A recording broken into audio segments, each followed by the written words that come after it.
أعوذ بالله السميع العليم من الشيطان الرجيم. بسم الله الرحمن الرحيم. وبه نستعين على أمور الدنيا والدين. والصلاة والسلام على أشرف الأنبياء والمرسلين سيدنا وحبيبنا وشفيعنا وقرة أعيننا الذي سمي في السماء بأحمد وفي الأرض بأبي القاسم المصطفى محمد. اللهم صل وسلم وبارك عليه وعلى آله الطيبين الطاهرين المعصومين المنتجبين وأصحابه الميامين. Assalamualaikum warahmatullahi wabarakatuh. Dalam serial Muharram ini saya ingin kajian kita berkisar tentang atau berkaitan dengan tragedi Karbala dan apa yang bisa kita ambil dari kisah yang sangat memilukan tersebut. Yang pertama adalah bulan Muharram adalah bulan duka bagi Rasulullah SAW, Ahlul Bait dan juga para Syiah, para pengikutnya. Mengapa demikian? Karena sejarah mencatat bahwasanya pada bulan ini tahun 61 Hijriah telah dibantai secara sadis Ashabul Kisah yang kelima, yang terakhir, yang tersisa, salah satu pemuda surga, yaitu Imam Husain alaihissalam, cucu Rasulullah SAW. Siapa yang membantainya? Siapa yang mencincangnya? Siapa yang menelantarkannya? Siapa yang menyiksanya? Siapa yang menggoroknya? Mereka adalah yang mengaku sebagai umat kakeknya Rasulullah SAW. Ada sebuah cuplikan syair, sebuah bait syair yang mengatakan, atarju ummatun qatalat Husainan syafa'ata jaddihi yaumal hisabi. Apakah umat, sebuah kelompok yang sengaja membunuh cucu Rasulullah SAW akan berharap untuk mendapatkan syafaatnya di hari kiamat? Ini perlu kita pelajari lagi, bahwasanya memang berdiri bersama Al-Husain itu bukan hanya sebuah harapan, tapi itu adalah sebuah kewajiban bagi setiap kaum mukmin, bahkan setiap manusia yang ingin merdeka. Beliau dijuluki Abul Ahrar atau Bapak Kemerdekaan. Setiap manusia harus menjadi manusia yang merdeka. Dia tidak boleh menjadi hamba sahayanya orang lain, makhluk lain, karena kita semua adalah selevel di mata Allah sebagai makhluk. Manusia merdeka dengan penghambaannya terhadap Allah SWT. Dia tidak boleh menjadi hamba manusia yang lain kecuali dengan perintah Allah SWT. Tapi sayangnya arti kemerdekaan ini kadang bergeser, diartikan secara negatif, yaitu merdeka dalam arti bisa melakukan segala hal tanpa kontrol, tanpa rem. Padahal seharusnya bukan demikian. Yang dimaksud Imam Husain alaihissalam, jika kalian tidak takut kepada Allah, tidak beriman kepada Allah, dan tidak takut terhadap hari kebangkitan, fakunu ahron fi dunyakum, jadilah manusia-manusia merdeka di dunia kalian. Itu bukan berarti boleh melakukan segala sesuatu tanpa kontrol. Bukan itu yang dimaksud Imam Husain alaihissalam. Tapi jadilah manusia merdeka yang tanpa menjadi hamba dari makhluk yang lain. Karena setiap manusia dilahirkan secara merdeka. Dia tidak boleh menjadi hamba manusia yang lain. Karena itu hak Allah SWT untuk menjadi Tuhannya dan manusia menjadi hambanya. Maka dari itu para ajaran Anbiya wal Mursalin, mengapa mereka selalu diperangi oleh kaum borjuis, orang-orang yang mutrofin. Di dalam Al-Quran disebutkan al-mutrofin, orang-orang yang berkelebihan, berkecukupan secara materi. Karena biasanya orang yang berkecukupan secara materi itu punya kecenderungan untuk memperbudak orang lain. Maka sunnah para anbiya adalah, dan dakwah para anbiya adalah mengentas setiap manusia ini untuk menjadi manusia yang merdeka. Jangan pernah menjadi hamba dari manusia yang lain. Ini yang membuat para mutrofiin, orang-orang yang berkecukupan dan orang-orang yang punya jiwa memperbudak orang lain, merasa keberatan. Fir'aun, Namrud, dan yang lainnya keberatan dengan ajaran seperti ini. Abu Lahab, Abu Jahal keberatan dengan ajaran seperti ini, karena mereka sudah terbiasa hidup dengan memperbudak orang lain, membodohi orang lain, membayar orang lain untuk menjadi pengikutnya, untuk menjadi bawahannya. Ajaran para anbiya, ajaran para maksumin ingin mengentas manusia untuk jangan sampai kalian ini yang sudah terhormat ini menjadi tidak terhormat dan rendah dengan menjadi hamba bagi yang lain.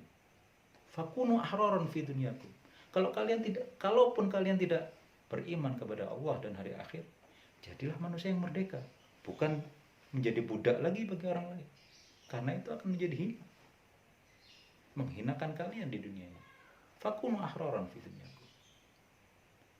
Jadilah manusia yang bukan menjadi sahaya orang lain, bukan menjadi budak orang lain. Itu yang dimaksud oleh Imam Husain alaihissalam. Di sini berkaitan dengan masalah kemerdekaan.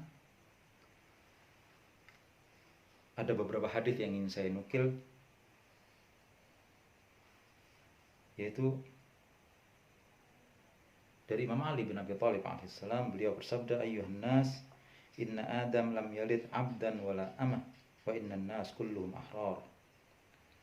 Wahai sekalian manusia, sesungguhnya Adam dan Hawa, sesungguhnya Adam tidak dilahirkan sebagai hamba sahaya, dan setiap manusia, dan sungguhnya setiap manusia adalah makhluk-makhluk yang merdeka.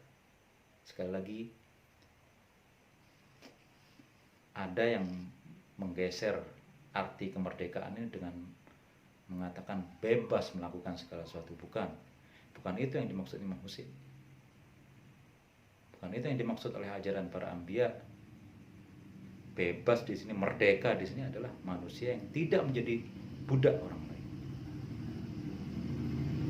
Karena kemerdekaan yang seperti itu, kemerdekaan yang tanpa kontrol, tanpa batas, tanpa rem, itu juga dicela oleh agama. Manusia yang seperti itu, yang tidak memiliki kontrol sosial, dia tidak memiliki keimanan sebenarnya. Mereka akan melanggar segala batasan-batasan moral karena mereka tidak punya malu. Bukan itu arti kebebasan atau kemerdekaan yang dimaksud oleh Imam Husain atau para maksumun. Yang dimaksud adalah jangan pernah menjadi hamba sahaya bagi orang lain. Jadi Imam Ali juga, la takunanna 'abda ghairik wa qad ja'alakallah subhanahu hurran. Beliau juga bersabda, jangan pernah menjadi hamba sahaya bagi orang lain, budak bagi orang lain. Karena Allah telah menjadikan kalian, menciptakan kalian sebagai hamba yang merdeka. Jadi kemerdekaan jangan pernah digeser maknanya menjadi orang yang boleh melakukan segala sesuatu tanpa kontrol. Bukan. Itu adalah kemerdekaan arti mereka. Kemerdekaan arti Al-Husain, kemerdekaan Husaini, kemerdekaan Muhammadi, kemerdekaan Alawi, kemerdekaan para anbiya adalah, atau kemerdekaan ilahi adalah ketika manusia tidak menjadi hamba atau budak bagi orang lain. Mengapa demikian? Karena kita selaku muslimin meyakini bahwasanya kelak di akhirat tidak ada yang bisa memberi kita pertolongan, semua sendiri-sendiri. Bahkan ibu kita yang disifati oleh agama ini sebagai makhluk yang paling welas asih, yang paling sayang terhadap anak-anaknya, itu pun akan lari dari kita. Mereka akan sibuk dengan dirinya sendiri. Yauma la yanfa'u malun wala banun. Di sana kelak, di hari itu kelak, tidak bermanfaat, tidak berguna harta maupun keturunan.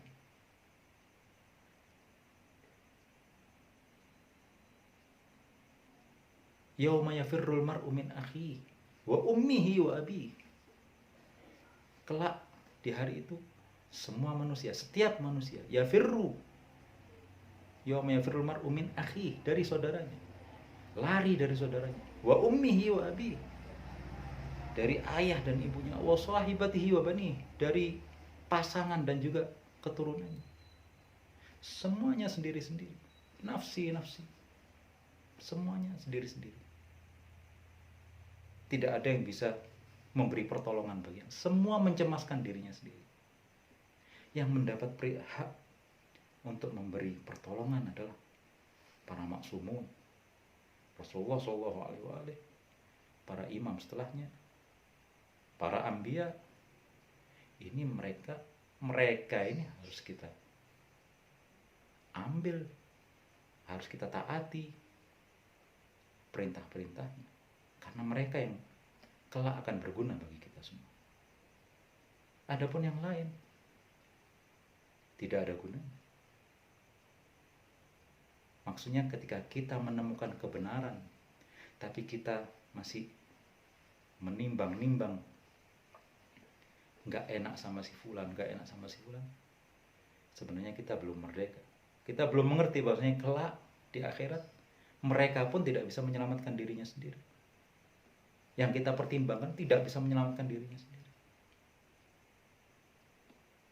Jadi menjadi manusia merdeka adalah manusia yang ketika mendapatkan kebenaran, dia menjalankannya, dia mengikutinya, tanpa perlu intimidasi dari orang lain, tanpa perlu ditakut-takuti oleh orang lain untuk meninggalkan kebenaran tersebut, untuk meninggalkan kebaikan tersebut, karena mereka juga tidak ada gunanya kelak di akhirat. Maka sebagaimana perintah dari Imam Husain alaihissalam, fakunu ahraran fi dunyakum, jadilah manusia-manusia merdeka di dunia kalian.